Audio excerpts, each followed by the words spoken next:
নমস্কার, আজীবন কেয়ার সেন্টারের পক্ষ থেকে আমি ডায়েটিশিয়ান শ্রেয়শ্রী চলে এসেছি নতুন একটি ভিডিও নিয়ে। আজকে বলবো গরমকালে শরীর সুস্থ রাখার কিছু ডায়েটারি টিপস। প্রচণ্ড গরম পড়েছে, এই সময় আমাদের সকলেরই উচিত খাবার দাবারের দিকে বিশেষ ধ্যান দেওয়া।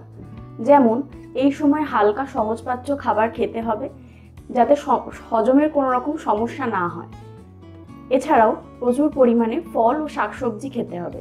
ফলের মধ্যে কাঁচা পাকা আম, তালের শাঁস, শসা, ডাবের জল ইত্যাদি আমরা ইনক্লুড করতে পারি। এতে শরীর ঠান্ডা থাকে, পেটও ভালো থাকে। এছাড়াও প্রচুর পরিমাণে সবজি খেতে হবে। আমরা প্রত্যেক দিনের রান্নায় বিভিন্ন রকমের সবজি প্রচুর পরিমাণে অ্যাড করতে পারি। এতে ভিটামিন ও মিনারেলসের ঘাটতিও পূরণ হয়। গরমে প্রতিদিন টক দই খাওয়া উচিত, এতে পেটও ভালো থাকে এবং শরীরও ঠান্ডা থাকে। বিকল্প হিসাবে আমরা ছাঁচ বা লাস্সিও খেতে পারি। এই সময় বাইরের মশলাযুক্ত খাবারও এড়িয়ে চলা উচিত। কোল্ড ড্রিঙ্কস বা চিনি জাতীয় প্রসেসড যে কোনো রকম পানীয় আমাদের এড়িয়ে চলতে হবে। তার থেকে আমরা বাড়িতে তৈরি ফ্রেশ ফলের রস বানিয়ে খেতে পারি, তা শরীরের জন্য অনেকটাই উপকারী হয়। এছাড়াও বাড়িতে কম তেল দিয়ে রান্না করার অভ্যাস রাখতে হবে এই গরমকালটুকু অন্তত। এই সময়ে বাড়ির রান্নায় কম তেলের ব্যবহার করতে হবে।